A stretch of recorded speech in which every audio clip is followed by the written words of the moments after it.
Spawns of Satan, unneeded remakes, and holy prequels. Welcome to the Mostly Pottered at Night. Mostly, I am Salem, joined by my co-host Graveyard. Hello. This is episode 95 of our weekly All Things Horror podcasts. We are back for what we're praying. Wait, what? We're almost triple digits. Almost. We got 5 more to go. Yes. We are back for what we're praying to be our last dive into the Omen franchise. The back half of the franchise is rough, to say the least. And we can only hope that the apostles use the 7 daggers on us instead in the cross formation, because physical death is not enough. Yes. we need spiritual death to end our suffering. So this week we are doing the Omen 4, the Omen remake, if you want to call it that, in 2006, and then the first Omen, which just came out this year, just a couple months ago. Yep. So we're going over those, and it's a little rough. So forgive me if if I'm trying to search my memory, because I was drinking and it was very, very hard to focus because these movies are awful, just awful. Sorry. I will go first here. We're starting with the Omen 4. The Omen 4 is technically continuing the original timeline. Damien is dead, but his daughter lives on. If you really think of a timeline, what year this would be? So if the first one is 1976, okay, and Damien was born in 1971, and the Omen 3 is 32 years later, okay?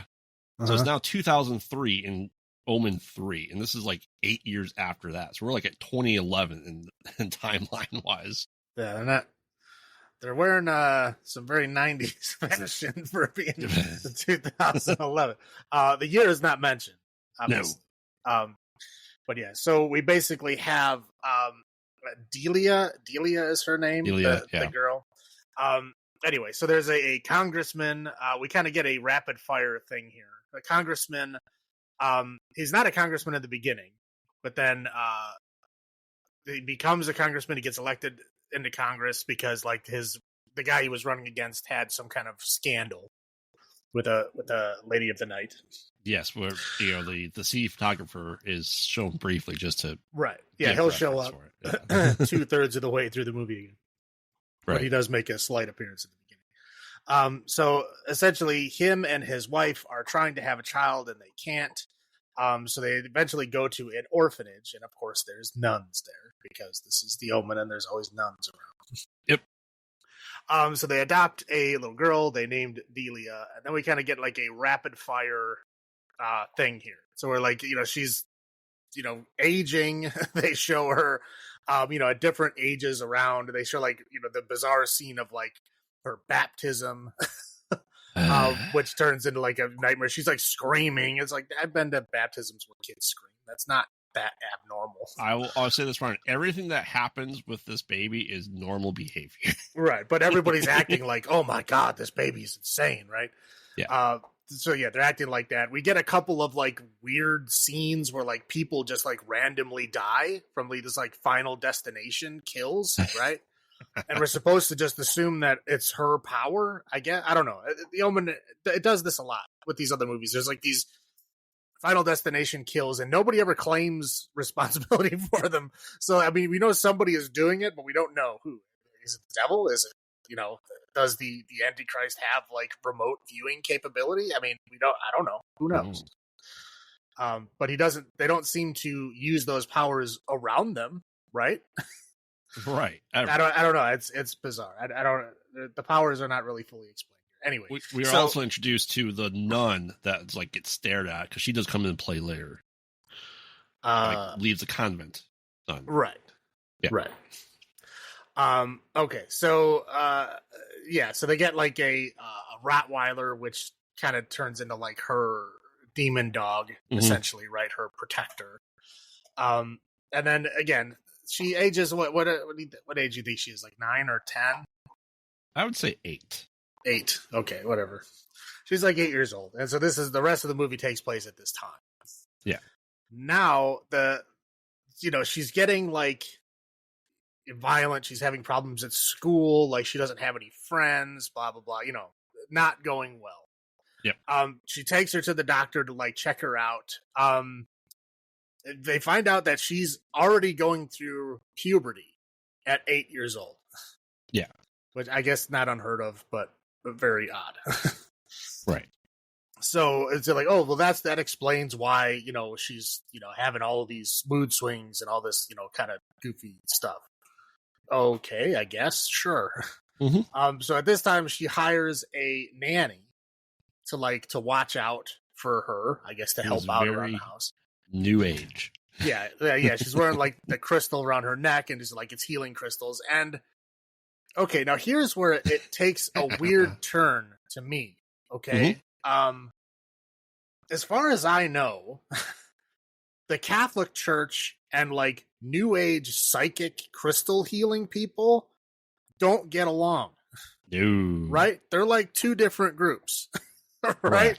They have two different approaches. They have two different belief systems. They don't work together. For some reason in this film, they do. They are the same thing. Odd. I don't know if the person who like wrote this or directed it like holds both of those things in their head at the same time, like double thinking it. I don't know. Maybe this person went to Greenfields a lot. Yeah, I don't understand. But anyway, so from this point forward, whenever we're talking about like the church and like Jesus and that kind of stuff and healing crystals and psychics and all that kind of shit, they are one and the same. Mm-hmm. They are the same entity. They are all together somehow. Anyway, so the reason we mentioned that is because she reacts to the healing crystal like Damien did going to the church. Yes. Like, oh my God, it hurts. Oh, your crystals are stupid. Yep. Or whatever. I mean, it's just like, what? It doesn't make any sense. Anyway, she gives her this book that's all about how like Jesus and crystals go hand in hand or some shit. Whatever. We'll just, sure. So she becomes the nanny, and she puts all of her healing crystals in a drawer in the house. And then, like, almost immediately, they all turn black.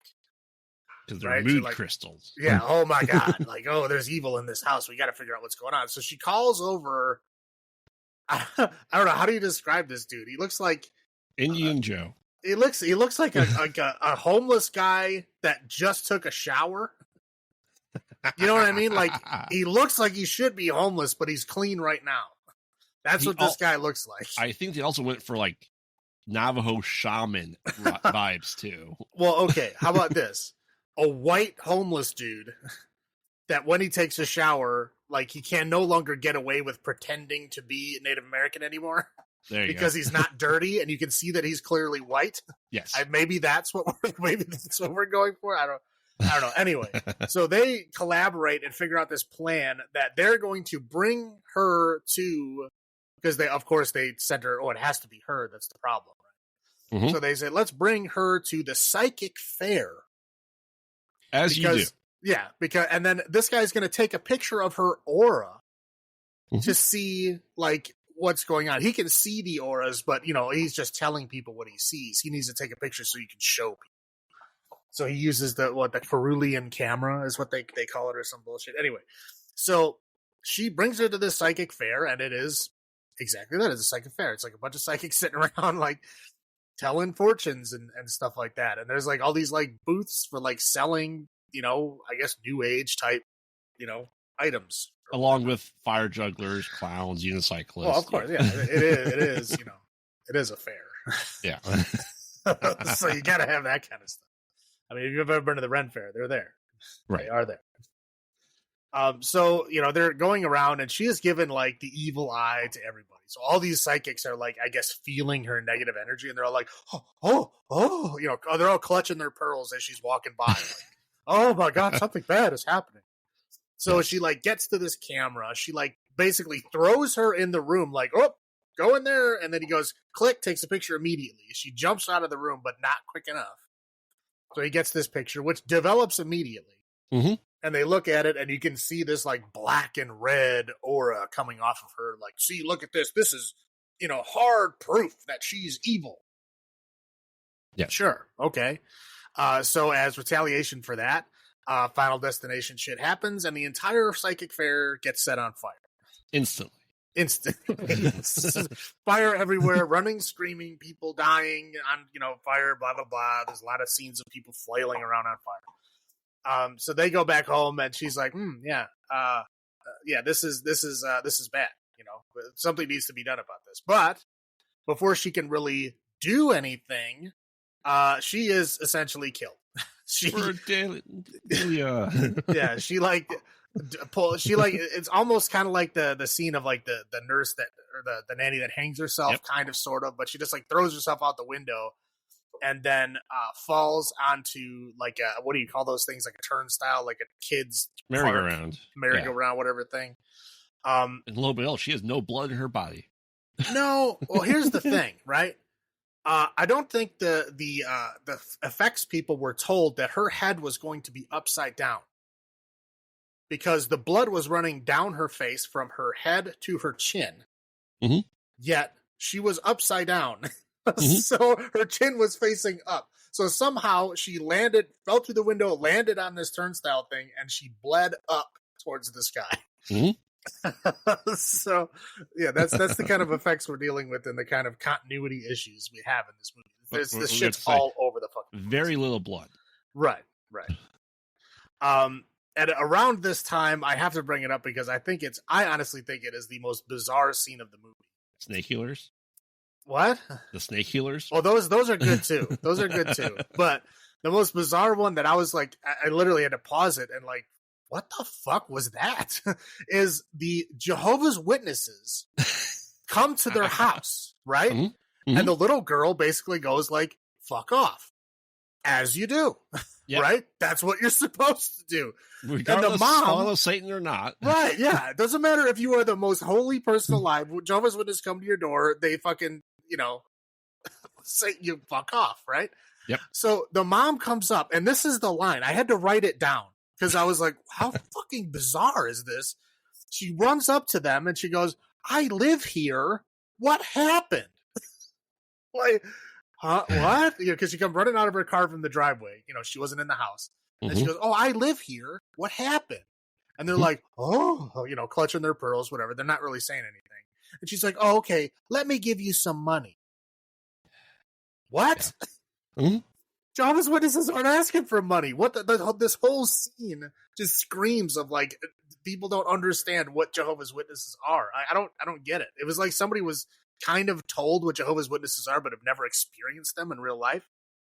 Yes, but we're told by someone who likes for them. Money. Apparently, I don't know. I was like, it's such a bizarre scene. Anyway, so at this point, the lady becomes pregnant.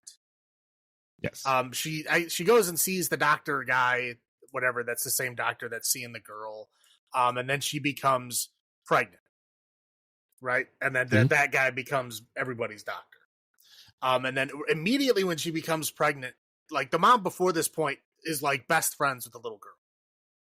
Like they're literally wearing matching fucking outfits. They're like best buddies all the time. Right. And the second she gets pregnant, she immediately dislikes this child. Immediately, everything that everyone has been saying about this child is true. And she hates the kid. And now she's like trying to find out, how evil she really is. Right. And then I think she might have. Did she even see the picture, the aura picture? Maybe she did. No, I don't think she did. Anyway, whatever. It's kind of not explained why she hates her, but like as soon as she gets pregnant, she hates this little girl. And they have this weird like jealousy thing going.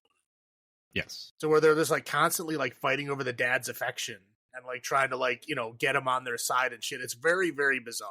Well, yeah, because dad just go, she's just a kid. She's doing kid things. No, she's doing kid things, And she's like, but I'm pregnant. Or what? I don't know. The movie doesn't make sense. No. So she goes behind everybody's back and hires the guy who, the private detective who was, whatever, found out about the scandal that got the congressman his job. Mm-hmm. So she goes to this guy and she's like, oh, I got to find out where she really came from. We got to find out what happened, what's going on. So she's like, the only information I have is this information that I got from the adoption agency, which she like, had to convince the nun to give her. Yeah. And she goes, it was like this picture and the name. So he gives it to her. He ends up finding out that she was like, she became a nun, but when she wasn't a nun, she was a drug addict hooker. Yes. So those are the only two occupations. Apparently, in this world, if you're a single woman, the only thing you can be is a drug addict hooker or a nun, or a new age healer nanny, I guess. So she basically, the detective guy finds her pimp. Her ex-pimp, talks to the pimp, and he's like, "Oh yeah, she's not, she's not a hooker no more. She left to go somewhere else, and now she's like a old-time religion practitioner person, like carnival tents up in town, right? Type, right. yeah, faith healer, right? So yeah, he goes to see her, and she's like literally like has the worst like wig head cap I've ever seen. It's not even the same color as her forehead. It's bad. Anyway. So she has like this short hair and she's wearing like a monk robe and she just like steps into this like bucket of rattlesnakes and starts like, trying to tell people like how they can be healed or whatever. So the guy, the detective guy goes up there and hands her the picture of her as a nun, like with the baby. And she just like flips out, gets all bit up by snakes. The detective guy also gets bit by a snake. So they all go to the doctor. He recovers. She does not. She dies from her wounds, but not before, like, giving the big reveal that, like, oh, this is the Antichrist baby, whatever.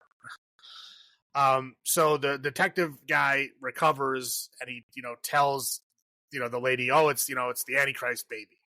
Oh, so we got to figure out, whatever the fuck is wrong with her. So at this point in time, she gets like, I think she has the baby, right?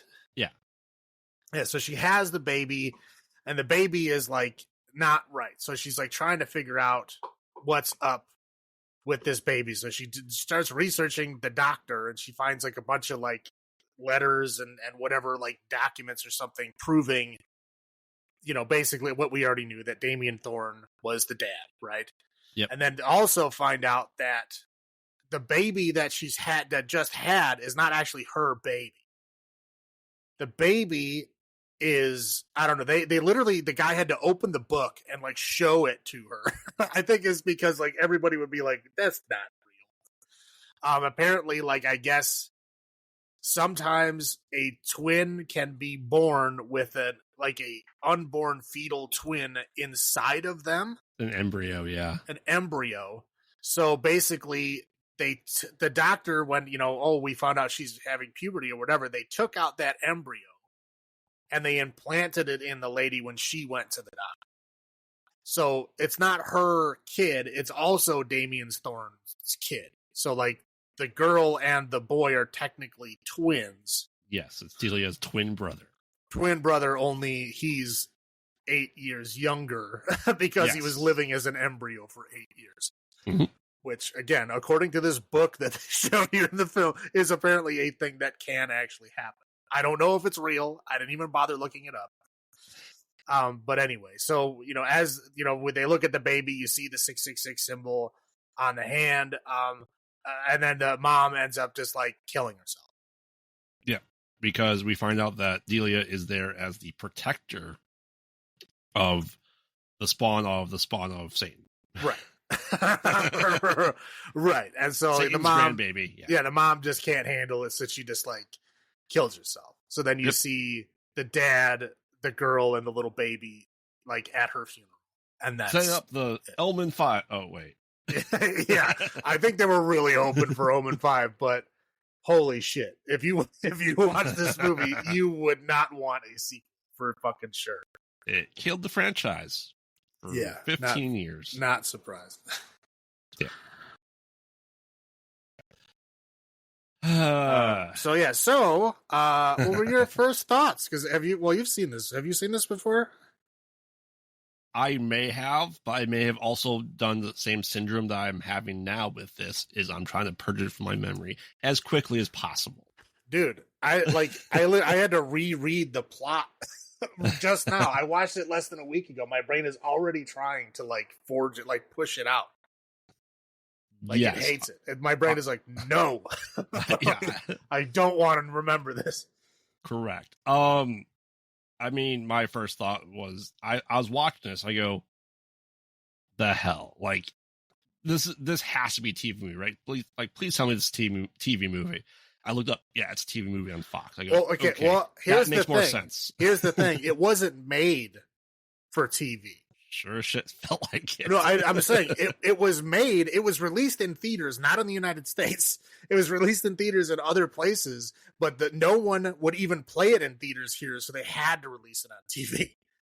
That's what happened. It wasn't originally made to be a television film, but it ended up premiering on television in the U.S. because it was such shit that no one would play it. It wouldn't even go direct to video. Right. It had to go direct to TV. Right. So to me, this was Are You Afraid of the Dark meets a Lifetime movie. Okay, that's PG. Yeah. Kids horror PG. That's fair. I mean, the little girl doesn't actually hurt anyone in the movie. It's just the Final Destination shit and her evil eyes. That's it. Right. If you're telling me this is an R-rated movie, I'd go bullshit. There's no way. There's no way this would ever be that rating. Yeah, no, it's a nightmare. it sucks. It's terrible. So anyway, first impressions. My first impression was like, this is absolute shit. Like, I could not believe that this was the movie. Like, it's that bad where you're like, literally, like, if I was watching it for this, I would have turned it off. Yes, it's that bad, and I very rarely ever turn it off, even if it's a bad movie, because I like seeing how they end. This one was all over the place. I'm like, I just wanted to end. I needed it. Yes. Yeah, I was watching with the wife, and at some point in time, I did fall asleep for like 5 minutes. And I woke up, and she has like the doctor by his neck with like the scalpel. I go, what the hell happened? She goes, I don't even know how to explain it. Right. I'm like, well, shit. Now I have to go back. Just 5 minutes. God. Yeah, it's terrible. I mean, nobody needs to watch this movie. I mean, I guess if you're like a huge fan of the Omen, sure, but this is just another example of a franchise that needs to stop at one. Yeah, really, I mean, again, even the first one wasn't that good. It wasn't awful, but it's not this bad. Like I said, the first one was a mediocre film. I don't think it needed a sequel at all. No. And the first sequel it got was so fucking bad. I don't know how it got any more. Right. I didn't understand it. Like, they keep making them. Like, stop. Despite our love of Sam Neill, and he did a fantastic job in, the final conflict, the rest of the movie was shit. Yeah, the rest of the movie just doesn't make any sense. Yeah. Like, I'm one of the most powerful people in the world, but all of a sudden, baby's born, I lost my power. Yep. Really? Mm-hmm. Are you sure about that? Mm-hmm. Okay, so highlights. You want me to go first? You want to go? I'll go first. All right, go for it. Okay. I only have a couple of highlights. Very couple. The bully got the shit kicked out of him. That was fantastic. It's not like she was evil for the sake of being evil. He literally took her lunch, started stomping on it. She retaliated. Well, right? Okay, but we jumped in the middle of that, right? Yeah. We don't know what happened before then. She's done a lot of evil shit. Maybe she was doing evil shit to other kids, and that kid was the only one that stood up to her. Right. We don't know. Yeah. Again, we're jumping in the middle of it. She's an asshole all the time. I wouldn't take anybody's fucking side, but she didn't really do anything against them. She just like made him climb up a ladder. He got scared and pissed himself. Right. I thought that's fantastic. That's fantastic. You like watching kids piss themselves from fear? He didn't have to do it. Like, to me, this is kind of the recap of the entire series. I don't think these kids are necessarily evil. They don't directly kill like anyone ever. But that's all I got for the pros.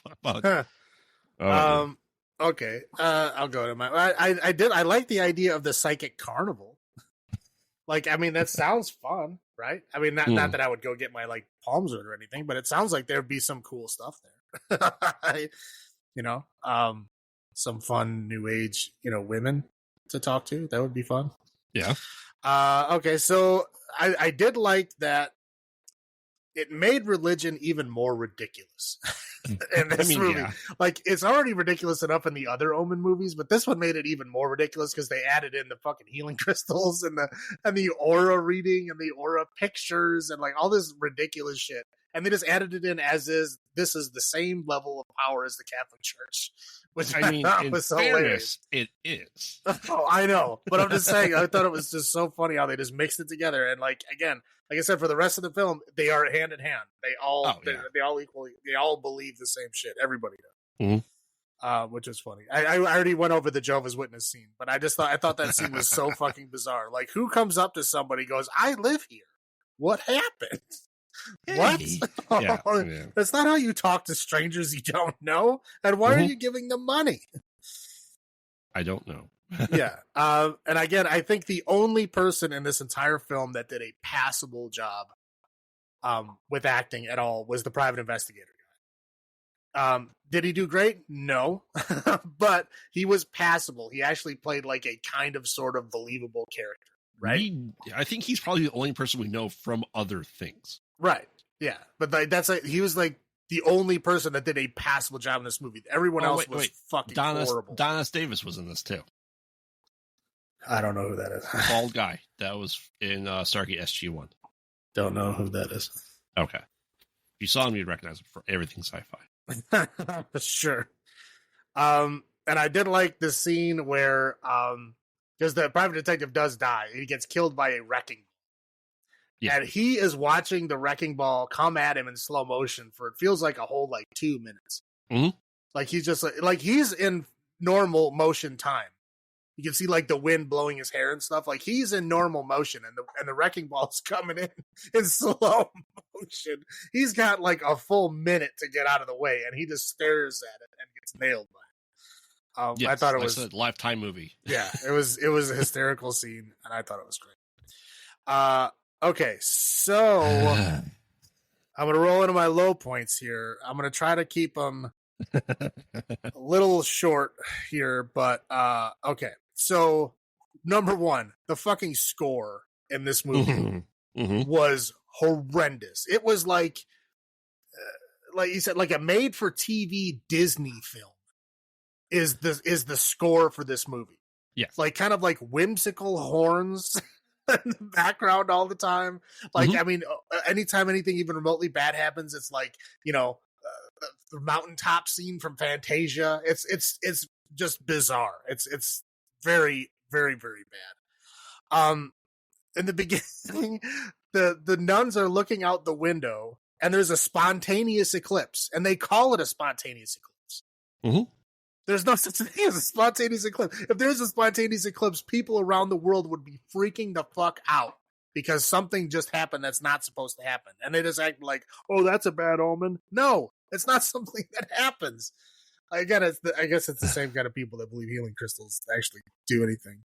Yes. Sorry, healing crystal people. Okay. I mean, just the horrible, horrible storytelling. Just that weird rapid fire storytelling. They're just going, oh, this happened, this happened, this happened. Oh, now she's older. Now she's, they were just jumping through the hoops. Here's where we want to really start the movie, but we got to put all this bullshit there ahead of time. But so they just they just bullets in a gun. Just get them out of the way so we can get to where we want to be. The acting is, my God. I don't know how it's so fucking bad. Like I said, the only guy that's even kind of sort of passable is the private investigator guy, and he's acting like your typical kind of slimy private detective guy, right? Not doing anything fancy, but he is acting circles around these fucking people. That lady that plays the mom is one of the worst actresses I've ever seen. I'll get to her in my cons, don't you? Oh my God. I have information about her. Fucking horrible. I mean, the whole crystals aura thing being a part of the church was blows my fucking mind. The blood flowing the wrong way on her face was like, what the fuck? How she had like these weird jealous cat fights with her daughter. Like, she's 8 years old. What are you doing? Felicity, the snake lady, her fucking wig. I already talked about how that head cap thing that she's got is horrible. You can see the fucking glue. It's a different color than her forehead. Like, there's even a space in it in a couple of scenes. Like, it's bad. And then the lumps that they had on her face, like when she was supposedly dying from a snake bite, it looked like they just stuck clay to her face. Like, that was it. Yes. I mean, yeah, other than that, and then the goofy, random Final Destination deaths that, again, are not really attached to the child at all. But everyone is acting like, oh, she's, a sociopath, but she didn't do anything herself. The only thing she even kind of sort of did was, like, she stole the kid's lunch and then made him piss his pants. That was the only thing she really did. But she didn't even touch him. He did that all on his own. Yep. I don't know. This movie is bizarre. But I'll hand it over to you. What do you get? Number one, it's a TV movie. It's very plain to see. Now, what might make sense to you, and this may come into play, is this woman was married in real life, the mom, to the dad from Seventh Heaven. Wow. So if you have that in your head of this is what the people that made Seventh Heaven would think an Omen movie would be like, it makes perfect sense. Yeah, I can see that. The only thing I wouldn't see that is the whole crystal healing thing, because they were like very ultra conservative Christian. Well, I feel like they're saying, see, look, your crystals, you shit. You know what I mean? Well, to me, it seems like a backhanded compliment. It's bizarre. Again, if it was there just to make fun of it, like it didn't work, that's one thing. But the crystals clearly turned black. Right. To show that evil was present. The fucking aura reading thing did work. Right. Like, you know what I mean? All the psychics at the fair. But none of the psychics saw it coming. No, well, yeah. But they all felt the presence of, you know, whatever. So, like, clearly they're showing that they have some kind of power. But they just show them getting decimated for it. Yeah, it's just, again, it's just bizarre to me. I was like, I don't know who made this. Like, I don't know what beliefs they had, but it's bizarre. Right. So I have acting also, as we discussed, is just awful. The embryonic transfer. When, as you point out, when you have to explicitly state this may be a medical thing, but, you know, I know people have done the in vitro that you don't just implant an embryo into someone willy-nilly. Well, I'm saying, like, I don't think the embryo lasts 8 years. No. I don't without growing. No. Like, is it in suspended animation? Like, no, it's not. Like, again, I don't doubt that it could happen. I just doubt, like, that it would just sit there for 8 years.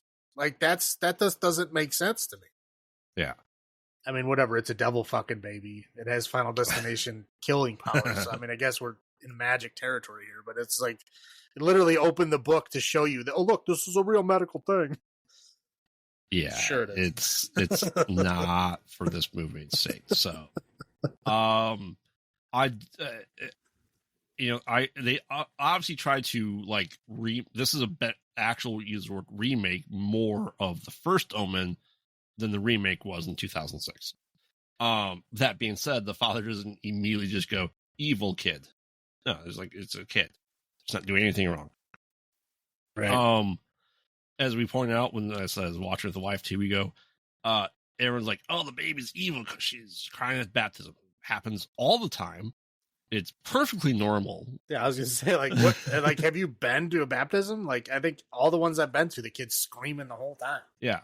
And the other sign of her being evil as a baby is that, my God, her fingernails are sharp as a baby. Fuck right they are. They're sharp as hell. And it wasn't even her fingernails. It was just a bobby pin that they stated. Like, where she barely did anything. But, like, yeah, where'd she get sharp fingernails from? Like, it's very common. That's why you put gloves on babies, because their fingernails are sharp as fuck. Right. That is not a sign of the devil. I don't care. If someone tells you that sharp baby fingernails are the sign of the devil, don't talk to them again. That is absolutely 100% a thing. Yeah, I was sitting there thinking, I was like, this movie plays off like somebody had a problem with this kid, and they were like trying to think up reasons why this kid was bad, and like this is what they came up with. Like, Yeah. the kid's really bad. Look at all this stuff. Like, the kid didn't do anything wrong, but they're evil. Look. Yeah. That's what it felt like. It felt like this is like a slanderous movie made to make a kid look bad. Yeah, it is. And I'm going to go with the dude in the jeans that happens to be way too close to the fire juggler. How else is he supposed to catch on fire? Well, he doesn't have to catch on fire. That's the point. But he wants to. Clearly, he wants to. It'd be like, hey, this guy's juggling chainsaws. I'm standing right in his juggling area. Oh, I lost an arm. How'd that happen? Oh, no. You're too close to fire. There's a lot more. I could go on and on about this stupid movie in there. Yeah, I stopped. I stopped after a while. Evil babies is just absurd. Let's move on. All right, so then we move on to The Omen. 2006. We gotta give our ratings. No, that's 0. No, they get 0. You actually giving it 0? No, go ahead. What are you gonna give? 1. It's awful. It deserved to never get made. It if anything brought that franchise that wasn't very good down even more. It's awful. It's just one gaping plot hole out of 10. How about you? Okay, I'm gonna go 0.25. Sure, you don't want to go 0.666? No, that's too high. All right. Maybe 0.06. I'm gonna go 0.666. Just because. Yeah, you can do whatever you want. But yeah, no, it's bad. It's definitely the worst of the franchise. And I think the worst I gave in the first group. The second one was a 1, and it's worse than that. Yes. So it has to be, a factor of 4 or worse. So 0.25. Yeah. Okay. All right. So now we move on to The Omen 2006, which is bizarre. I didn't expect it to be what it was. No. It is an exact shot for shot remake of the first film. I mean, very, very little is changed. Think Vince Vaughn's Psycho. Right. But The Omen. Right. Yeah. So, I mean, I think we already talked about this. Since it is literally the exact same, we're just going to discuss the differences because it's literally listen to our Omen 1 plot line, and it's the exact same thing. Only we're going to discuss the very minor changes. We'll still do our pros and cons of it. Well, there are definitely pros and cons. But, right. But yeah, it's basically there's only several things that are different. Yes. Do you want me to go through my list first and see what you have that's different? Sure. Okay. I'm not going in any particular order here. I was just going through them as I was thinking about them. Like I said, we know the plot point of the first Omen. The way the mother dies, right? Like I said, everything else. Okay, I'll throw that in there. He's not using a big wheel. He is using a scooter. Yeah, like those rollerblade wheeled scooters. Yeah, because it's 2006. Right, it came out on June 6th, 2006. At 6 a.m. No, it did not. The wife saw this in 2006. I did not. So instead of being, same plot point happens. She falls much farther this time. I'm going to throw that out there. Much farther. But the same ridiculous camera. Yes. And fall. Like, it's very odd. Yeah. But the way she dies in the hospital is that our good friend Rosemary, Mia Farrow, is the nanny. And this one, the second nanny. Right. And she injects an air bubble into her IV. And we have this high tension music as the air bubble gets into her veins and she dies instead of falling out the window into an ambulance. Yeah, I was going to say the first one was just like one of those Final Destination, yes, she falls and dies things. Yeah. This is much more, hey, this nanny is bad. I think it's because they had Mia Farrow. And they wanted her easily. to be in more scenes, is I think just why they added that. Right. Easily. Yeah. And speaking of Mia Farrow, she's not stabbed in the neck with one of the dagger. Instead, she is attacking the dad in his car with a sledgehammer. Right. And he runs her over. Yep. In the actually seems like the Middle East cemetery this time, instead of having his arm impaled on the spike at the gate, his arm is injured by one of the hellhounds. Yeah. Well, also, I guess we could add just right onto the scene of her getting run over by the car is that she hits the windshield with the sledgehammer, which spiderwebs the windshield. Mm-hmm. So when he hits her with the car, he just keeps driving and he drives through the gate. Yes. Which then explains why the police follow him. Yes. When in the first film, he just chase, he just drives out of his own driveway in his own car with nothing going on, and the police just decide to follow him for no reason. Well, which I was like, why are they following him? But this one, like, I guess gives you a reason why. But they were pretty far behind him. They knew exactly where he was. Right. So we have the injury. Poor guy from Island, Dr. Moreau, and the werewolf from Harry Potter. Instead of the comical sheet of glass decapitating him, he, once again, we're throwing Final Destination out there, like the sign coming down, just chopping his head off. Yep.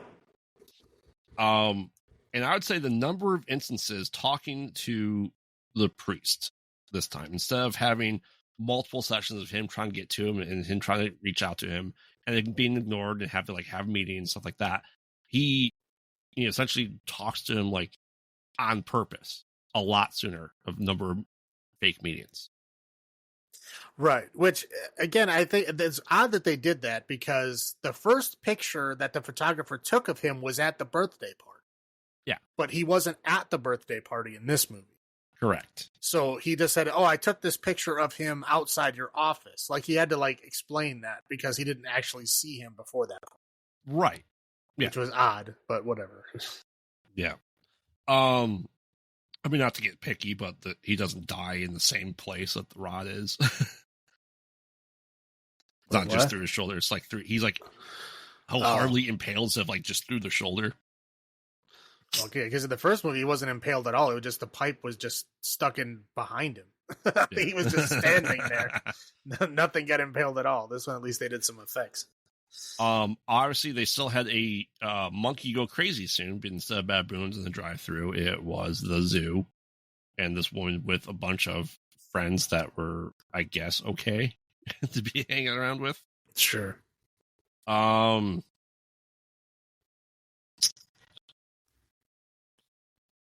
about what I got for differences. How about you? Okay, number one is the bizarre Vatican opening. Ah, yes. Now, this is I call it bizarre because it has no connection to the rest of the film. Right. It's like they show a like literally a priest astrologer, mm-hmm. Right? At the Vatican. Right, at the Vatican Observatory, like looking through a telescope, seeing these like magic comets or whatever, and then mm-hmm. reporting to the cardinal, and the cardinal gives a PowerPoint presentation to the fucking Pope saying, yes, the end of the world is coming. Here's all the reasons we need to do something about it. And so what do they do? 7 trumpets being something. Right. Yeah, well, they literally go through the 7 trumpets, all these horrible things that happen, right? 9/11. Right. Yeah. For sure. Hold on. Yeah, I don't remember all the 7 were, but I know Fire Rain from the Sky was definitely 9/11. Another one is like the genocidal wars that's been going on here. I think the invasion of Iraq 2006 was on there as well. Yeah, it's just a bunch of things that happened, and they're trying to tie them to like the trumpets from angels somehow. It's a stretch. Well, I would say though that I know people that said that during these events too, and that's what's weird. Well, that's okay. You can literally redo anything, but whatever. That's PowerPoint presentation to the Pope, yes. Yeah, PowerPoint presentation to the Pope, and they decide, oh, yeah, we're going to do something about this. And what do? Nothing. Because Father Brennan, as we know, is not friends with the church. Yep. Like, he's kind of like an outcast. He's not, like, excommunicated or anything, but he's kind of like an outcast. So, again, the Vatican has all this evidence, and, the shit's going down. Oh, we know the Antichrist is coming, so let's just do nothing. And then the scene means nothing. It's just here to add time to the film, I guess. I don't know. I don't know why it was there. So the other part is when he's explaining the pictures, saying like, oh, look, here's Father Brennan with the, this ghost stake.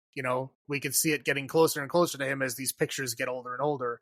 And then he also shows him pictures of the nanny at the birthday party, showing the noose around her neck, showing that, this is, tying her death to the Final Destination Antichrist stuff. Yeah. Right? Which didn't happen in the first. Yeah. And I think what else is, hold on.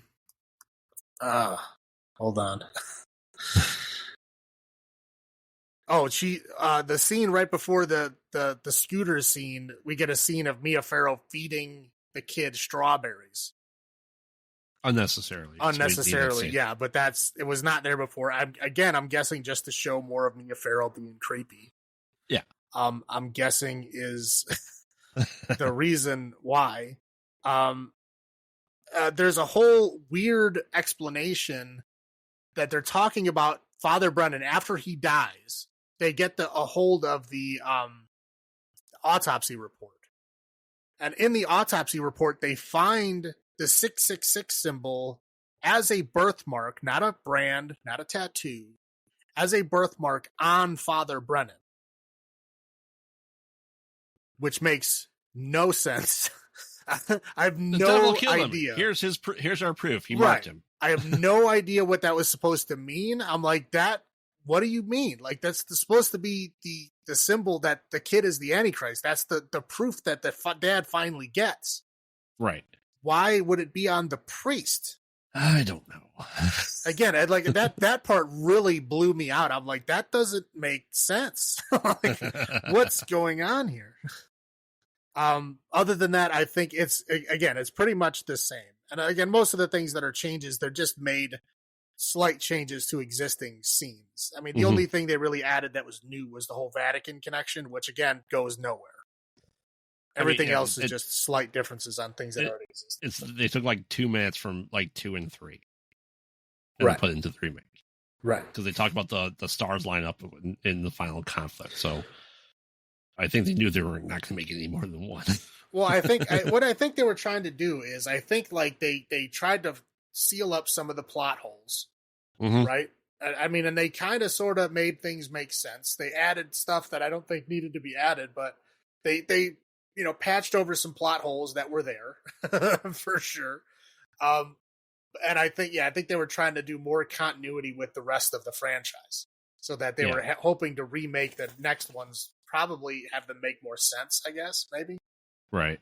I mean, obviously this failed because, I mean, nobody wanted to watch an exact shot-for-shot remake. No. Like, The Omen is not that old. It's a very classic film. You can remake it, sure, but you got to own it, right? You got to do something interesting and different, and they literally did nothing different. It's the same thing. So those are the main differences. So I guess we could just go into our... Well, one difference is instead of screaming like a little kid, he was playing Xbox. When the mom asked for him to leave. Which wasn't... It was one of those sound effects from, like, like the toy guns you get from, like, the dollar store. Yes. That's the sound it was making. Like, it was not even like a video game noise. While playing Xbox, yeah.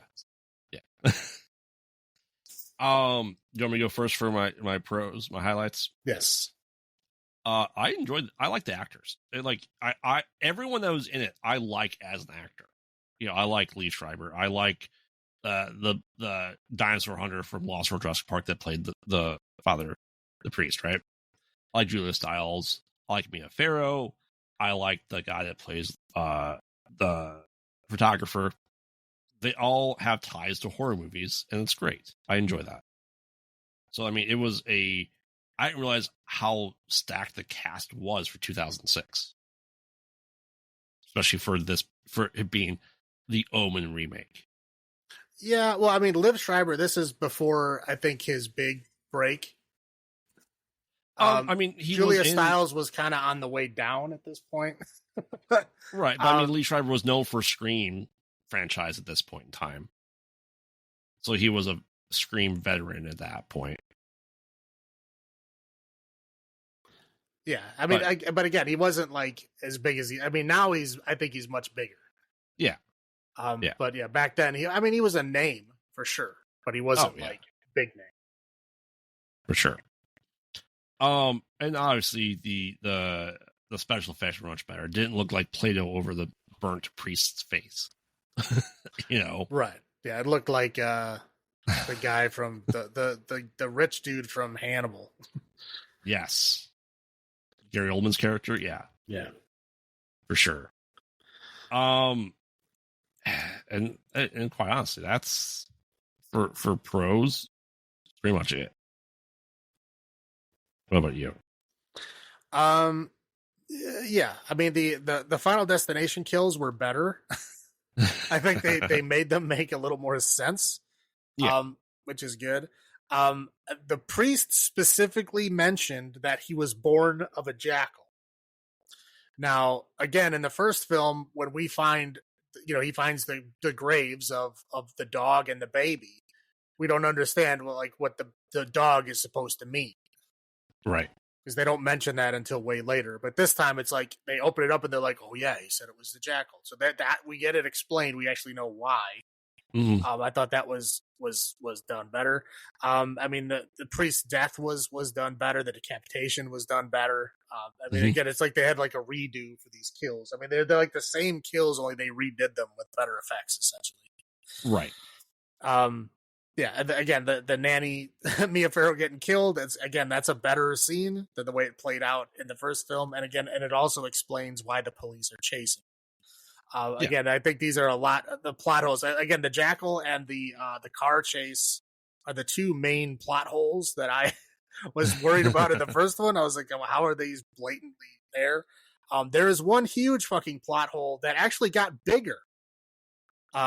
But I'll go over my lows. You want me to roll into my lows? Yeah, roll into your lows. Okay. The one that got bigger is this is now post 9/11. Yes. He's still sitting on a plane with a bunch of fucking knives in his hands. Mm-hmm. Not possible. I'm sorry. That is not possible. And back in the 70s, okay, sure. I mean, he's like whatever, an ambassador or whatever. Maybe he can do that. Post 9/11, there's no fucking way you're getting a bag of knives onto a fucking plane in your carry-on. It's not happening. Right. Again, that plot hole got way bigger.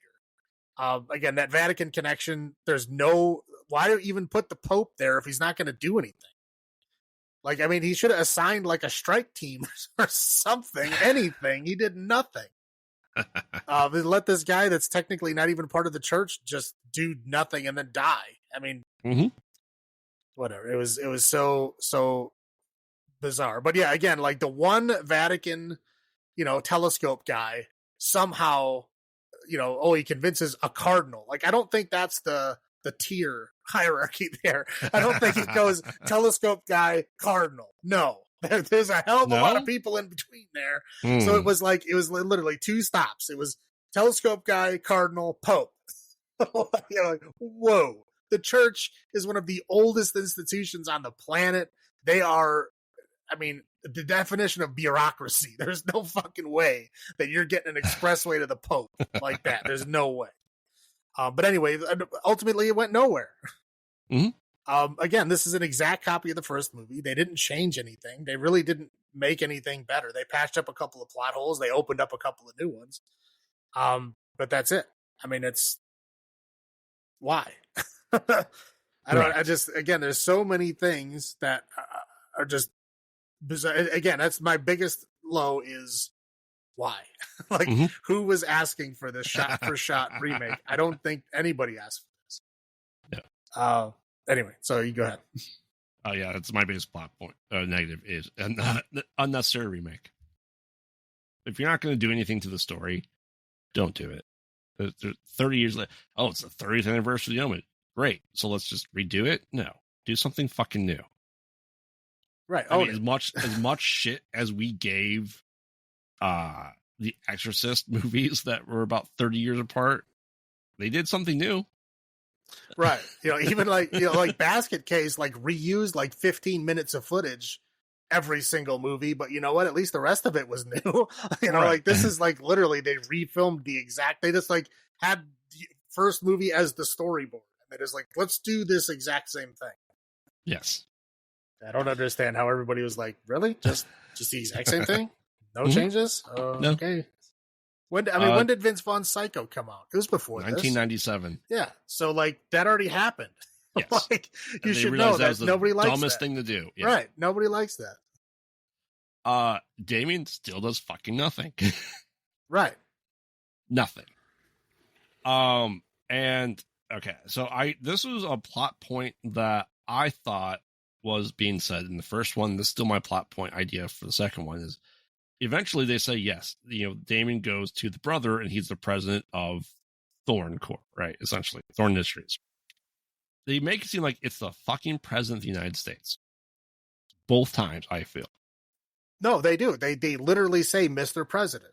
And he has a guard. He has Secret Service and shit like that. But if you also pay close attention to that movie, it says 34-year-old president. Can't be president 34. No, I can't. Not hard to fact check that information. I'm looking at it and go, wait, what? You can't be 34 and the president? Like, what the? No. And when Mia Farrow's character was introduced as that, I thought for sure she was looking at the camera, wink at us, go, I might know something about demonic children or something. Sons of Satan. Like, that is your reasoning for Mia Farrow being there. It's not because she's a horror icon. It's because you can go, haha, tongue in cheek. She knows about the Antichrist. Because she had one. Yeah, she had one that wore off. Right. And it's like, maybe if they said that Rosemary was the same person as this nanny, I'd buy that. Something happened along the way with Rosemary's Baby that it died. So she's helping bring in the next one. Sure. Like I said, it's so not even like classy tongue in cheek. Like people like, haha, I get that reference. Right? It was, like I said, I was back there just looking at the camera and winking at us. It was that cheesy to me. I'm just like, holy shit. And people freaking out because he looked at the great apes in the eye. You don't do that. That's very common, but fuck you, Zoo, for not having glass that a monkey can break through. Well, because they're like, can we pull off this drive-through zoo? They're like, no, I don't have drive-through zoos anymore. Yeah. But like, kids are going to look, and let's face it, when you go to a zoo, if you go to the monkey exhibit, kids are pounding their chest at the gorillas, taunting them all the time. Once again, this is normal kid behavior. In an Omen movie, they're just evil. Right. It annoys me to no end. It really feels like I was literally just watching something before the show, this recording, and people like hard questions to answer. Would you kill your kid if he was the Antichrist? Talk about the Omen. What they really don't have proof he's the Antichrist, as far as I'm concerned, in the first one and this remake. He doesn't do anything. Well, yeah, that's the thing. It's like, he doesn't like church. I didn't like church when I was a kid. Does that mean I'm the Antichrist? Like, what maybe. the fuck? He cried at his baptism. So? Who gives this shit? And I don't think something I pointed out the last time we talked about this, and then there's also this in the remake, right? First and foremost, he uses like the biggest kitchen shears that cut his hair. Let me take the biggest pair of scissors to cut it. And like both times, he immediately knows where the birthmark is and cuts to it like instantly. Right. Yeah. It's like normally you'd have like, shear your whole kid's head looking for the thing. Right. And he makes a good point. I bathed him every inch of his body. Well, did you know he had hair? what? Well, and I never again, with thought to look into baby, his yeah, hair. baby Yeah. hair is not thick enough to hide a birthmark on the head. Usually not. It happens, but not like that. They still, even if they come out with a full head of hair, they lose it. It goes away and it thins out. So there's no way, once again, they wouldn't know there's this just, and this is like not just stamped on, this is like fucking like carved into his head, like scar tissue 666. You would notice that instantly, I think. Those are my low points. I had to get, like I said, rewatching this made me realize some of these points I didn't make for the first one. So I had to throw them into here. Fair enough. Why don't you go first for right. your So, The Omen, the remake, the 2006. You want me to go first? Yeah, I'm just looking at what we gave the first one. Yeah, I mean, basically, I have to give. I mean, okay, I'll give it a 3.5. 3.5 gaping plot holes is what we're doing in this one. So 3.5 gaping plot holes out of 10 because it's the same thing as the first one, but you know what? It's been done before. Mm-hmm. Yeah, you did try to do patch up some shit, but you opened up other holes and you made some even bigger. So, yeah, it's not as good. I didn't really like the first one all that much. I thought it was pretty mediocre. So this is like a mediocre remake of a mediocre movie. So to me, it gets even more mediocre. So 3.5. Yeah. I mean, this in like 3 weeks, it'll be 18 years since this came out. And I waited 18 years to watch this movie. And I'm not upset that I waited that long to watch this movie. Yeah, it's unnecessary. It's not the actor's fault, so I don't blame them for that. But yeah, it definitely gets the merits. I'm gonna go with 5 gaping plot holes out of 10.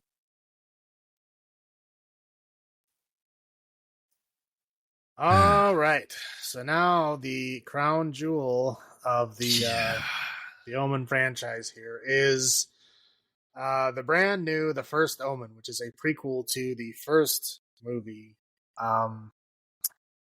There's not a lot that happens in this year. Yeah, I mean, I guess the main character is played by Marcella from Game of Thrones. Second Marcella. Yeah. Older Marcella. Yeah, the older one. And then she was also in Servant. Yeah. Mm-hmm. And there's a bunch of like the priests were known people, but everybody else really isn't.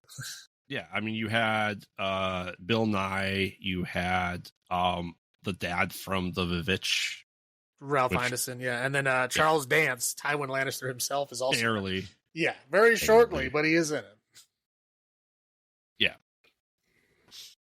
So, and that's that. Recap. That's about it that we got going for it. So, the first Omen is essentially an American nun gets called to service in Italy.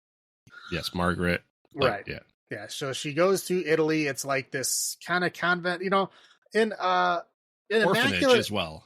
Yeah, in Immaculate, they actually explained what that particular convent was doing. This one, they really don't. It's like a little bit of everything. It's a hospital. It's an orphanage. Right. It's a little bit of everything. Like, they don't know that convents are sometimes specializing. They just like convent everything. This is what it is. Yes. So she goes in there, and she's a novice or whatever. She's not actually a full nun yet. She hasn't said her vows. Right. So, again, very, very similar to Immaculate. Anyway, so she's like becomes a teacher. She's like getting along with the kids. There's this one girl named Carlita who is like the bad kid, who like constantly keeps getting like put in the corner and put in like the isolation because she like acts up and like hurts other kids. Room. Yeah, the bad room and like that like goofy stuff.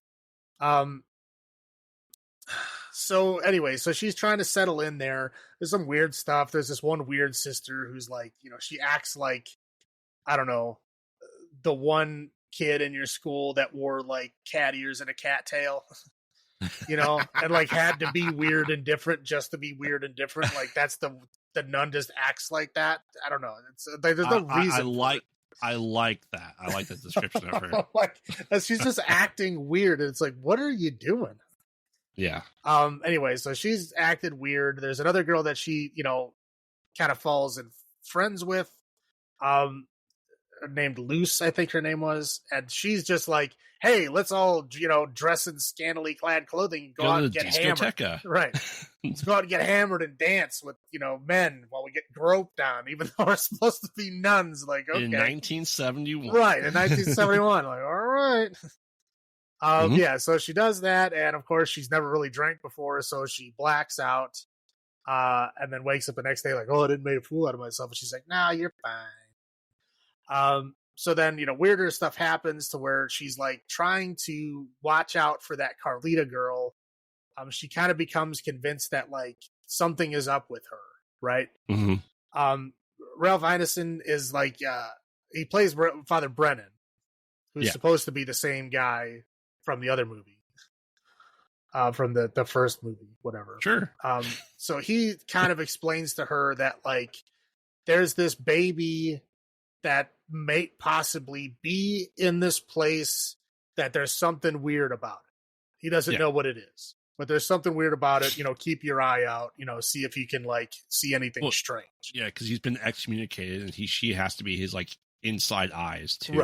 Right. Yeah. He doesn't know what's going on in there, but he knows something weird is going on. And all he has is this picture. Yep. Of it's like the nuns of that place, the nuns and the cardinal holding a baby.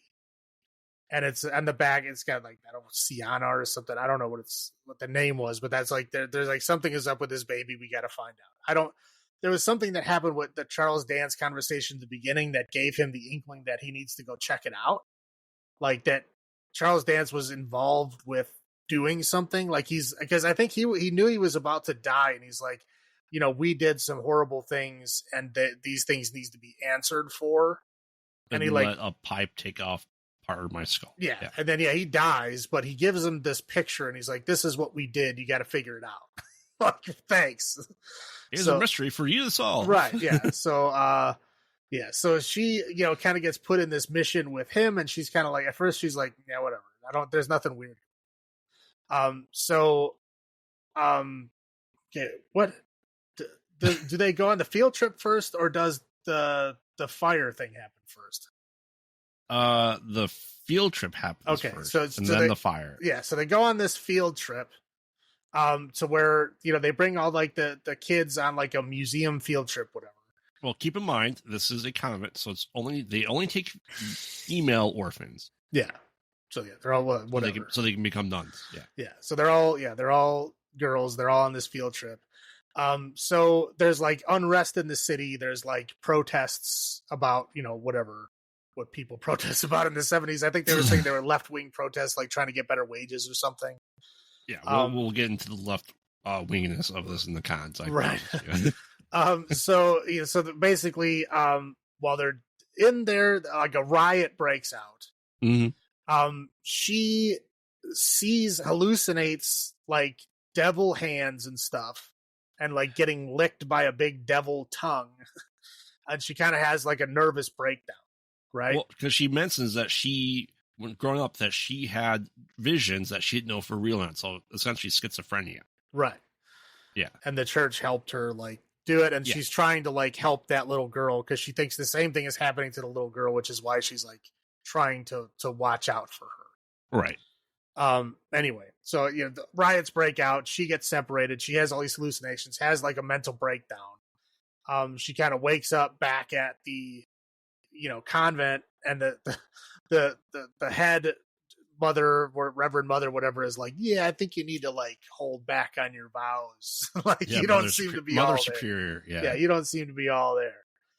So then after she's feeling better, she goes in the cafeteria. The cat girl nun is hanging out and acting really weird. Surprise, surprise, with the girl, the Carlita girl.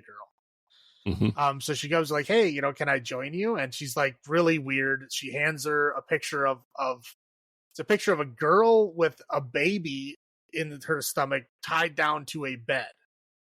Yes, because Carlita draws disturbing pictures to Right. get put into the bad room. Right. So yeah, the Catgirl nun is like, upset when she says this is like not appropriate for a girl to be like, you shouldn't be celebrating this. You should be, telling her to draw something else. And she goes, oh, she just gets up and like goes off in a huff. Not before she kisses her. Oh yeah.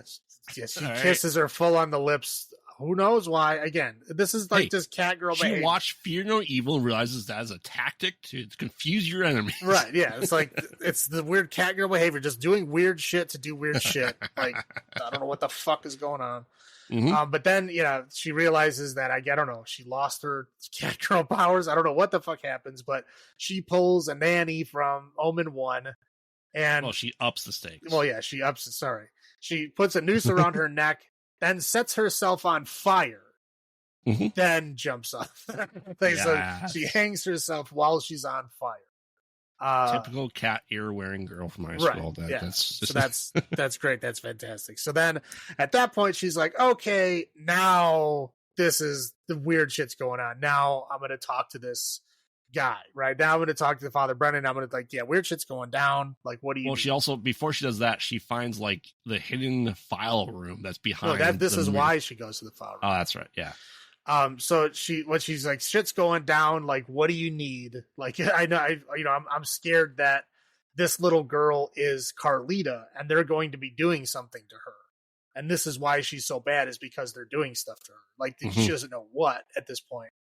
But she's like, we need to find out more. So he says, yeah, you need to find the adoption records.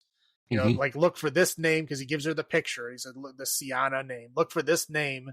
Find all the records with this name. Bring them here. We need to go over. So she goes back to try to, she breaks into the office. She tries to get the documents. And then she gets caught. Yes. I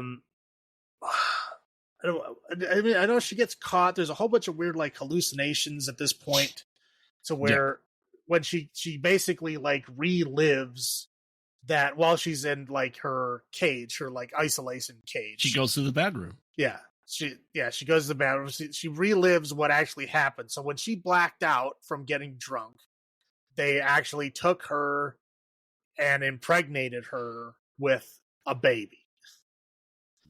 Or whatever. Let's say about 5 days before June 6th. Right. Give or take. Right. So not that long ago, right? This is only a week or two, maybe. Right. Yep. And she's like, oh shit, that's what's going on. This other priest that she was kind of sort of friends with felt bad for her. So he comes in and saves her.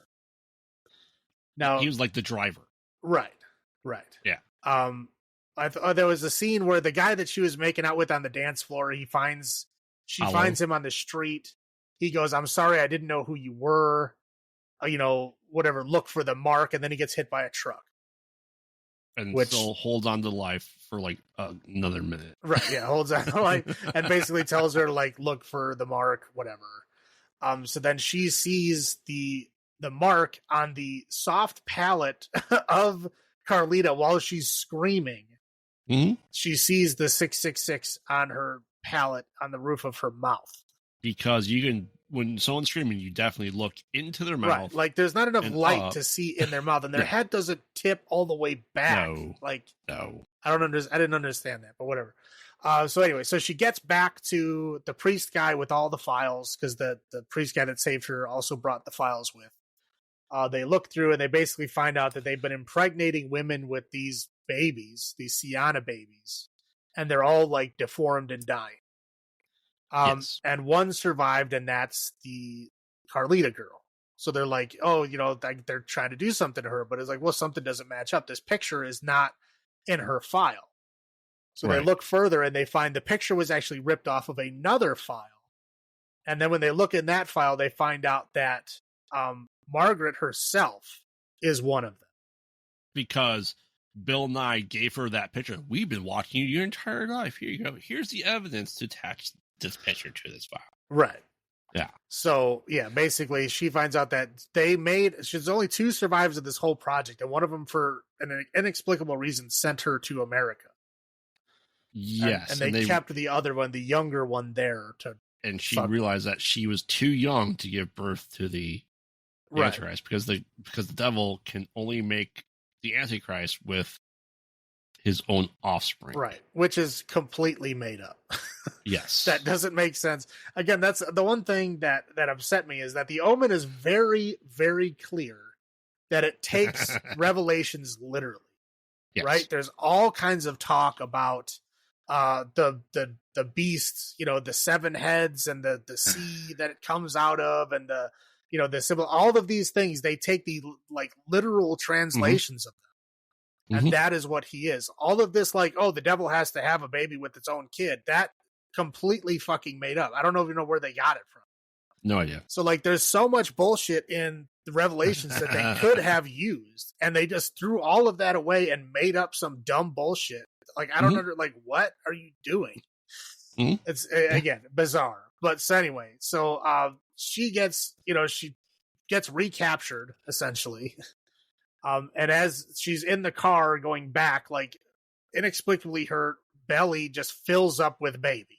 She goes from 5 days pregnant to 9 months. Right. Yeah. Just like instantly, like literally like a basketball getting blown up. Right. She just like, okay. And then they bring her back. They're like, okay, it's baby time. Yep. So she's cesarean section. Yeah. So yeah, they literally cut her open. They pull out this like big sack of like whatever. They cut it open. And there's 2 babies. Oh my god. One's a boy, one's a girl. One's a boy, one's a girl. The boy they take away, and then that we're led to believe is then Damien. And then they bring that baby to the church to give to everything else set on fire. Yeah, everything else set on fire. The devil is somehow there, and he was a jackal, so that explains the jackal body. Even though that goes directly against Revelations that says that he has given birth from a jackal. We'll get to that later.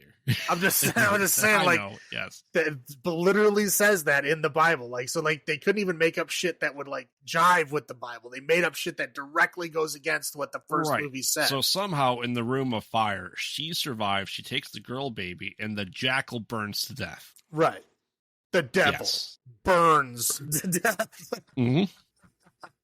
And they ruin the rest of the film that says that he was born from a jackal. They fucked that up too. Yes. So anyway, so she takes Carlita and the new baby. She goes in the woods somewhere and lives like a hermit for 5 years. For 5 years, and then Father Brennan comes, knocks on the door, like, "Hey, just figured you'd want to know. Yeah, they named that baby Damien." Later. oh, she had a shotgun to his face. They'll come for you. She goes, I got it. It's under control. Like, right, okay. Well, we already saw 32 years, or sorry, no, 40 years of film, and you didn't come back, so thanks for nothing. Correct. And, Father Brennan goes then to his death. So she did absolutely nothing. Anyway, I think that's it. Did I miss anything? Nothing that important other than the jackal hand from the crotch. Oh yeah. Well, no, that's in my list. That's in my okay. I left that out because I was going to talk about it. Okay. Yeah. So you want to do your high point? You want me to do high points? You want to do little high points? Well, let's do our first impressions. Shit. It's absolute shit. Yep.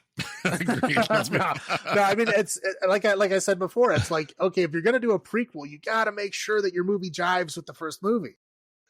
You have to. It's like, one, like, this child was born of a jackal, like it says in the Bible. They literally had the body of the fucking jackal. Like, that is canon. That's the mother. In both of the Omen movies, they remade the same movie. They kept that in. That means it's supposed to be there. All the Omen movies. Well, yeah. Because the blood of the jackal was found in the DNA. That's correct. Yeah. So it no. Fuck you, movie. Yeah, it blatantly goes against like the first movie. Like, you can't have a prequel that goes against the movie. That doesn't make sense.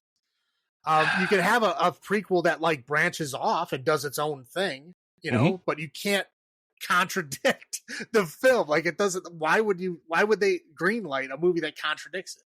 Right, because they even go to the point of showing here's the ambassador, then Dr. It's the dad from the first Omen. Right. But the thing that confused the shit out of me is like, okay, one, how are they making these babies? Right? Like, do they have devil sperm that they're somehow doing? Do they have the devil's DNA somehow? Like, if they have the devil's DNA, well, I guess the one thing I did leave out of this, sorry, I left out the plot, is that the reason that the priests and nuns are doing this is because the 70s is a new world. There's less people going to church, and people aren't looking to the church to be their advisors or guidance anymore. So they need to do something to make all these people get scared and come back to church. Yes, because fuck liberals. Right. That is why they're literally making the Antichrist to end the world so they come back to church for like, what, how many years is the trials and tribulation? 7 years, right? That's how long your church is going to last before the world ends? Like, what idiot is thinking of this plan? But now we know why people said Immaculate is a better prequel. Well, yeah, because Immaculate made fucking sense. It's the same plot point.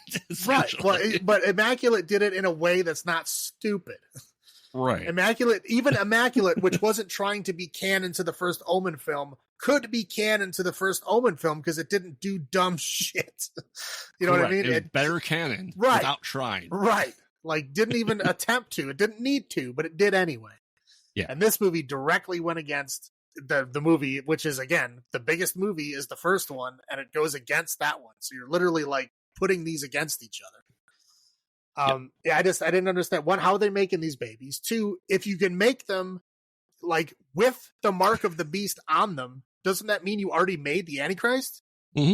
Why is there this bizarre rule where the devil needs to procreate with his own child? Like, that is never said anywhere in any religious text of any fucking kind. Like, it's just something completely made up, and it makes absolutely no sense. Correct. Again, it's just, I mean, plot holes you could drive a planet through. Yeah. All right, well, sorry, I'll stop rambling now. But yeah, that's basically my first impression is like, how did you fuck up this bad? Correct. No, I completely agree. It is just something I'm just going, I don't understand this. Like, zero sense. Right. Makes it, like, why? If you wanted to start the Omen franchise, if you wanted to reboot the Omen franchise instead of being a fucking prequel and go, well, this is canon. No, it's not. You've had this point in time, it's been nearly 50 years of Omen canon, and you just threw it all out the window. Right. You go, well, here's a picture of Robert Thorne. No. Fuck you. All right.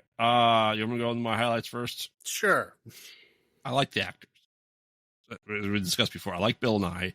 I like Tress. I thought the main Margaret. The main woman. Yeah. Is it Tress? Just call her Marcella. That's what I do. Marcella. Obviously, I like the dad from the Vivitch. Ralph Ineson. Ralph Ineson. Yeah, Ineson. Yeah. Obviously, Charles Dance. Spectacular for the little scene that he had. Yeah, he's in it for like 5 minutes. Right. Probably is a favorite to Marcella. Yeah, I know. Like I said, I don't fault the actors in it. Like, the acting wasn't bad. It has nothing to do with the acting of this movie for it being such a bad movie. I think the acting was spectacular for what it is. I don't think Marcella sold it. Everyone else did, though. I mean, but again, the one that needed to was her, and I don't think she did. All I got for pros, like, I don't think the visuals were that great. We'll get into that. What about you? Okay. So yeah, I will agree with you on the priest cast. Like Dan Sanderson and Bill Nye, like, that was great that they were there. I mean, that was fantastic. But yeah, everybody else was pretty subpar. I did like the bizarre hallucinations that she had. Like I said, that, like you mentioned before, the birthing scene where like the devil hand literally comes out of her vagina, like while she's giving birth to a child, like when she was getting like groped and licked in like the middle of the riot. Like it's genuinely like disturbing, right? Yeah.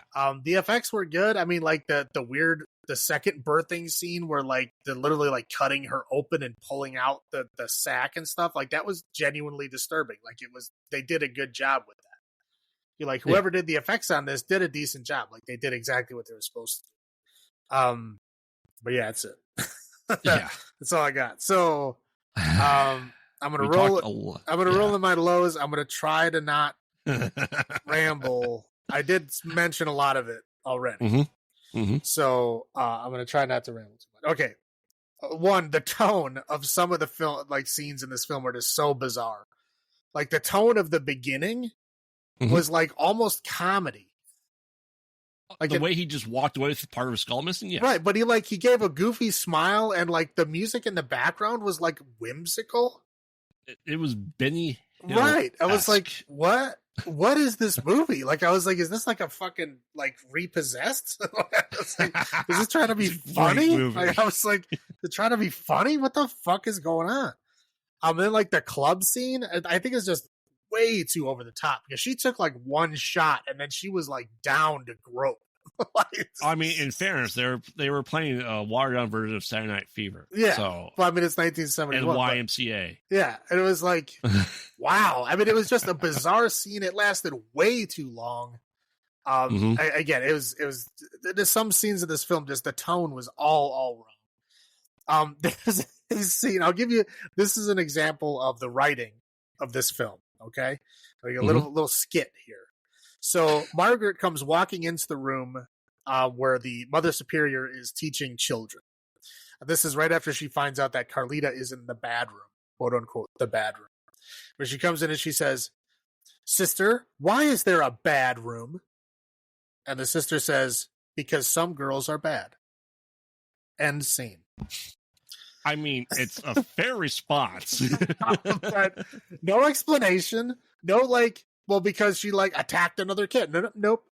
I mean, that's it. That's the writing of this film. It's very basic, very boring, doesn't explain anything. And when it does, it's wrong.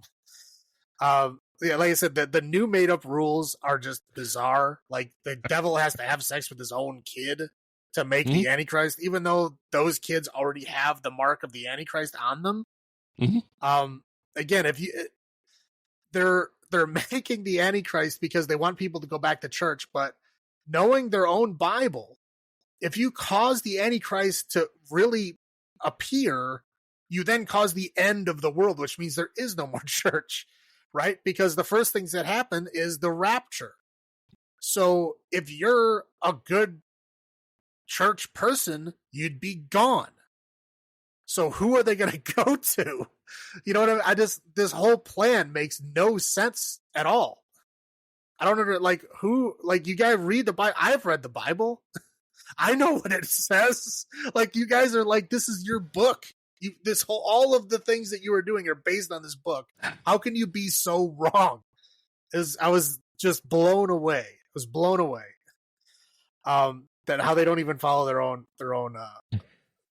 thing. It was just so bizarre. Anyway, okay, so there is a scene where the devil physically enters the room and has sex with her to impregnate her, right? Yep. They're all watching this happen. Okay, these are priests and nuns that are, for some inexplicable reason, trying to cause the end of the world to get people to come back to church. But they're working with the devil to make it happen. Like, how do you justify that? And if you're trying to find something that will make people come back to church, you literally have the physical manifestation of the devil right there. You know what I mean? Like, that would be way more important than, look at this baby, it's got 6s on his head. Like, nobody's going to give a shit about that baby. They want to see this devil that's crawling out of somebody's crotch, right? That's what they want to see. That will fuck people up. That'll make them come back to church. And you don't need to end the world to do it. Like, you already have the tools. Why don't you use them? Like, how do you justify that? I was so confused. Yeah. But again, a big ripoff of other movies. I mean, like a lot of this is ripoff of Rosemary's Baby, right? What? Immaculate is to a degree, right? But it did its own thing. It owned it, right? Yeah, it's using a lot of the same themes and shit, but at least it made its own thing. This just blatantly rips it off. Like it's like the same thing. Even like the devil kind of looks the same. But yeah, I mean, okay, when she was like, when she gets puffed up like a basketball and she comes out of that car, she's like grunting and like screaming through her teeth for way too long. That scene is like minutes long. And like, I swear to God, Immaculate and this movie must have seen each other and they refilmed scenes to try to like outdo the other one. It really feels like it. It's entirely possible. Like, because Sydney Sweeney does the grunting birthing thing, and then Marcella does the grunting birthing thing. It's like almost the same scene. It's so weird. I don't know. It's just so bizarre that these two movies happen at the same time. And then then we got the soundtrack. Now we got the normal Omen, like Dobby news, screaming when weird thing is happening, and that's okay. We've accepted that. That's just the Omen thing. But it's got like these weird fucking things to where it's like almost like operatic thing. It's like they're going like they're doing like ghost noises and shit. Like, what are you doing? Me of an Argento or Fulci movie from the 70s and 80s with the opera. It reminded me of like Opera, the movie. but bad. Yes. But in like the wrong time and tone. It was just like, what are you doing? Yeah. But yeah, and again, I just like, if you could make babies that manifest that birthmark, the 666 birthmark every single time, like that, again, that's something that would bring people into the church, right? It's like you're manifesting birthmarks in laboratory conditions. Like that is something that's definitely worth a look. Like people would be very interested in that, especially in 1971. Well, I'll give you one up. You're 5 days pregnant, boom, your term. That'd freak people out. Right. But yeah, I can't understand. One, okay, if you make babies with the mark, you've already made the Antichrist. Mm-hmm. But now he has to make a baby with his own offspring. So in this movie, that's like any offspring of the devil has the mark, period. Like, so I don't know if they had like devil sperm somehow. or maybe this was the devil's plan. Maybe they asked the devil, hey, how do we get people to come back to church? And this was his plan.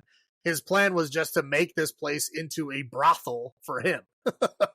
That's my like, you're gonna have to conspiracy get me a bunch theory. of women here, right? My conspiracy theory is they're like, devil, we need people to come back to church. Can you help us out? He's like, yeah. What you need is a bunch of chicks that I can come in and bang whenever I want. They're like, you got it, devil. That's somehow how this movie happened. That's the only logical explanation I could put on. Okay, well I got more, but I'm gonna stop ranting. So you can go ahead. The plot, first and foremost, is atrocious. And the second biggest thing is you literally burnt the devil to death. And buried it and said, it's the mother. No, it's not. So you're telling me in a room that has been doused and lit on fire, the devil, who lives in hell, is most affected by fire, and the literally minutes old baby and the mother, who's been cut open, are having the smoke inhalation and are just fine. Cool. So maybe that's why they weren't afraid of the devil's broth. I was like, hey, we just light him on fire. That works, right? Yeah, sure. Oh, no. Yeah, that was their get out of jail free card. Yeah. So yeah, just like I said, the sudden birth. Like I was reading up on this. I'm going, like, what the fuck were people thinking about this movie? I don't understand it. I have to understand what people are trying to think. They're like, well, we didn't want you to know that Margaret was going to be Damien's mother. Like, we could have told you that from the previews. Right. We knew that she was going to be the mother. We already knew that. We talked about this before. I have issues with the grandchildren of the devil being twins. They go, you know what we liked about Omen 4? Twins. We're not going as crazy as an embryo in there for 8 years, but we're going to have twins. It's like, the ending setup, like, whatever her name was that they named the daughter, will return facing Damien in The Exorcist 6, the good versus evil. Yeah, it really felt like a Hail Mary by the people who made this film. Like, please let us make another one. Look, we have it all set up and ready to go. Yeah. The ending in the Jackal was just atrocious. The bad room was stupid. I'm like, as you said, you're like, what's his room? Why is she in the room? She was bad. Okay. That's fair, I guess. I don't know where nuns get their money to buy these scantily clad clothing to go to the discoteca, listen to Italian Saturday Night Fever and YMCA with Paulo, and that's fine. Not like you have a lot of space at convents. I'm sorry, you don't really have, like, what street clothes you have? Hooker. What other street clothes you have? Hooker. Okay. Got it. The clearly fucking bashing of left-wing liberals saying, oh, this is what's wrong with the world, is that people are rioting for equal rights and all this shit, right? That's not cool. Let's bring the end of the world instead. Well, again, yeah, they're set by geniuses that are like, we need to bring back people back into the church. Let's end the world. Yeah. What about the rapture? Like, well, we knew because you're a piece of shit that you're not going in the rapture. So are you like counting on being the leader of the church for the 7 years? Like, that's your goal? I don't know. I mean, maybe that's your goal. Is that what you want? I don't, like, what are you doing? Yeah. I don't know. And the fact that we think that this, as Father Brennan put, there's just a small but powerful group that is inside the church to do these things. People don't really believe them, but they have this fantastic genetics program that no one knows about. Yeah, and they don't show anything about it. Like I said, at least in Immaculate, they tried. Yeah. Yeah, it's like, oh, we can just do this. Oh, okay. Cool. But you still need, like, the jackal that is now the father to bone his children to then have 5-day long-term births. Like, if he's that fucking powerful, why? And then they'd be killed by fire. Like, instantaneous birth and term. Great. Fire bad.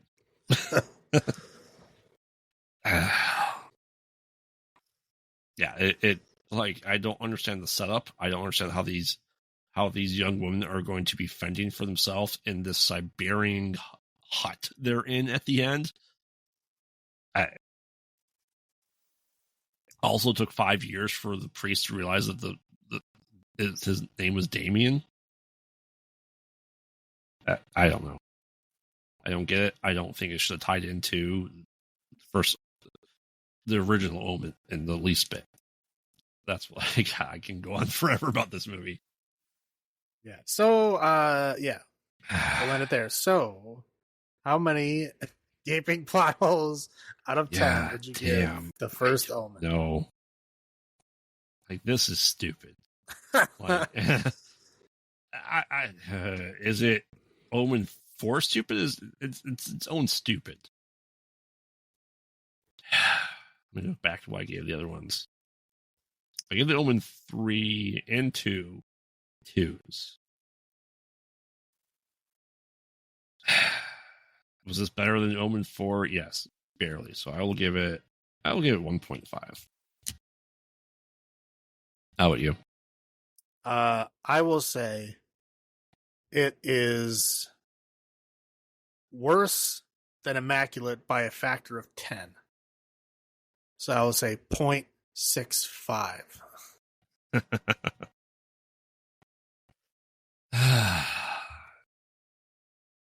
and for anyone who aren't listens to us knows kind of what we do. Salem's been keeping a track of notes and stuff for 94 episodes. It took until episode 95, which was this one, for me to take notes because this is such a stupid franchise at this point in time. I had to keep my thoughts straight. Yeah. Again, some of these movies, like Fear No Evil, I have to write it down. I have to write if I know I'm gonna have to like talk about the plot of it. I have to write it down. Like I would not have been able to write it down. And some movies I think I'll be okay with, and then I'll get halfway through and I'm like, shit, what happens next? I know how it ends, but I forgot Act 2. Like sometimes that happens and whatever. Yeah. I try to deal with it, but yeah. I there's some movies I have to take notes. I have to. Sometimes they're just quick, a few lines where I just say what the acts are, Right. But sometimes I don't have to. It depends on how complicated the movie is. All right, bring us home. Yeah. Holy hell. I think after the last few weeks of evil entities, it is time to cleanse ourselves with a high dose of radiation. Maybe a nice, uranium enema. some plutonium-236, you know what I'm saying? Yeah. Mm-hmm. So let's see what mutant powers we'll get, or maybe just some extra limbs we didn't notice before. So we will be watching Chernobyl Diaries, A Boy and His Dog. And if you haven't seen that, you're in for a treat. And The Divide. I've not seen The Divide. I have seen the other two. Yeah. So join us as we raise a uranium glass of your favorite alcoholic beverage to forget about the Omen franchise, and I hope it never comes back. Yes, I hope this is the very last episode of our religious bad movie. Well, for now. For now. How about if they do make more Omen movies, we're not making another episode until there's 3 more. So that should give us at least 3 years to not have to fucking think about it. At this rate, they did 3 in 30, so we have another 30 years. Well, yeah, I was saying, if they start pumping them out 1 a year, at least we'll have 3 years. We don't have to think about it. Yeah. So, remember, we watch bad movies, so you don't have to. And you should be thanking us for the Omen, because that shit's fucking painful. It is. It really is. Anyway, this is Salem saying, long live the new flesh. And this is Graveyard saying, have you checked on the children? Good night. Good night.